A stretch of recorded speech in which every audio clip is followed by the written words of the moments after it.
Labbaik Allahumma labbaik, labbaik la syarika laka labbaik, innal hamda wal ni'mata laka wal mulk la syarika lak. Assalamualaikum anak saleh salihah. Hari ini Bu Suci akan bercerita tentang Uwais Al-Qarni. Judul bukunya adalah Uwais yang sangat terkenal di langit. Wah, seperti apa ya kisahnya? Nah, sebelum kita mulai, kita baca bismillah sama-sama yuk. Bismillahirrahmanirrahim. Di pinggiran negeri Yaman, tinggallah seorang penggembala domba bernama Uwais Al-Qarni. Ia terkena penyakit kulit belang-belang di sekujur tubuhnya. Coba lihat anak soleh, ada bintik-bintik putih kan di kulitnya? Nah, sehingga Uwais ini sering diejek oleh orang-orang sekitar. Uwais tinggal bersama ibunya yang sudah tua, lumpuh, dan sakit-sakitan. Tetapi Masya Allah, Uwais sangat sayang sekali kepada ibunya. Ia merawat ibunya dengan penuh kesabaran. Suatu hari, Ibu Uwais berkata, "Anakku, ibu ingin sekali menunaikan ibadah haji." Uwais pun terharu. Ia ingin sekali mengabulkannya. Namun, Uwais berpikir, bagaimana caranya ya? Jarak dari Yaman ke Mekah terlalu jauh.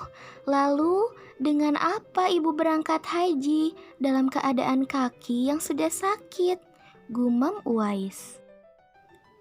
Uwais pun berniat menggendong sang ibu untuk berhaji ke Mekah. Oleh karena itu, tubuhnya harus kuat. Setiap hari ia berlatih menggendong lembu hingga orang-orang mengiranya sudah tidak waras. Karena orang-orang tidak tahu ya anak soleh, untuk apa Uwais berlatih menggendong lembu. Nah, tibalah waktunya Uwais menggendong ibunya berangkat haji dari Yaman ke Mekah. Masya Allah, Ibu Uwais terharu dan bercucuran air mata karena akhirnya ia dapat melihat Ka'bah. Di hadapan Ka'bah Uwais berdoa, "Ya Allah, ampuni semua dosa ibu."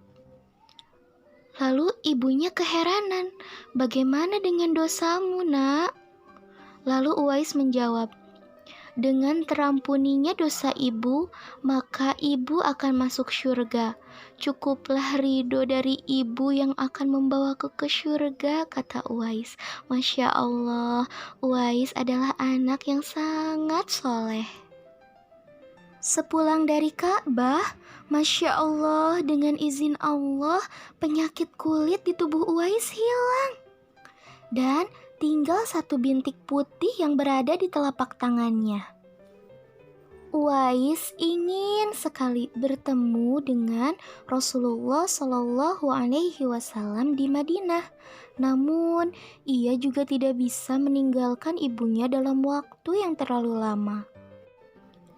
Ia pun meminta izin kepada ibunya untuk menemui Rasulullah. Ia berjanji akan segera kembali setelah bertemu dengan Rasulullah. Ibu Uwais pun berkata, "Pergilah anakku, temuilah Rasulullah Shallallahu Alaihi Wasallam dan segeralah engkau kembali pulang." Uwais bahagia sekali mendengarnya. Ia pun segera berangkat setelah menitipkan sang ibu kepada seorang tetangganya. Namun sayang, begitu tiba di Madinah, Uwais tidak bertemu dengan Rasulullah Shallallahu Alaihi Wasallam karena Rasulullah sedang pergi berperang. Ia hanya bertemu dengan Aisyah, istri Rasulullah. Uwais sangat sedih. Ia sebenarnya ingin menunggu Rasulullah, namun ia juga tidak bisa berlama-lama meninggalkan ibunya. Aku harus segera pulang karena ibuku menunggu di rumah. Sampaikan salamku untuk Rasulullah Shallallahu Alaihi Wasallam ya Ummul Mukminin, ujar Uwais kepada Aisyah. Ia pun pulang ke Yaman dengan hati yang sedih. Beberapa hari kemudian, Rasulullah Shallallahu Alaihi Wasallam pulang dari medan perang. Beliau bertanya, apakah ada seseorang yang mencarinya? Benar ya Rasulullah, beberapa hari yang lalu seorang dari Yaman datang mencarimu, tetapi ia tidak dapat menunggu karena ia tidak mau meninggalkan ibunya terlalu lama. Kalau kalian ingin berjumpa dengannya, perhatikanlah ia mempunyai tanda putih di telapak tangannya, ujar Rasulullah Shallallahu Alaihi Wasallam kepada para sahabat. Suatu ketika apabila kalian bertemu dengannya, mintalah doa dan istighfarnya. Dia adalah penghuni langit, bukan orang bumi, sabda Rasulullah kepada Umar dan Ali. Aisyah dan dua sahabat Rasulullah, Ali dan Umar, tertegun mendengarkan. Uwais tidak pernah bertemu Rasulullah hingga Rasulullah wafat.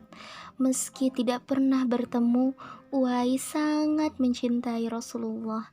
Begitu juga Rasulullah mencintai Uwais dan tahu betapa Uwais mulia di sisi Allah. Berpuluh-puluh tahun kemudian, Uwais pun meninggal dunia.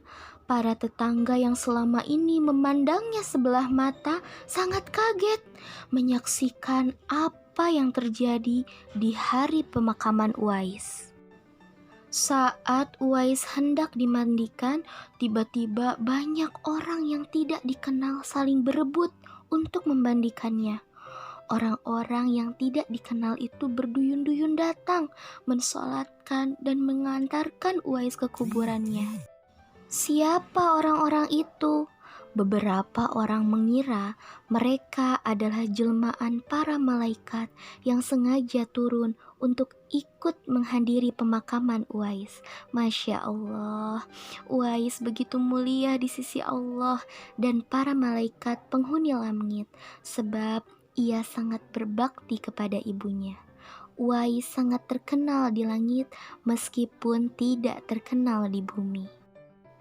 Alhamdulillah, itu dia kisah tentang Uwais Al-Qarni yang terkenal di langit karena beliau senang sekali berbakti kepada ibunya, rela berkorban, anak yang sangat soleh sehingga Allah pun memuliakannya dan Rasulullah mencintainya. Sekian cerita dari Bu Suci. Wassalamualaikum warahmatullahi wabarakatuh.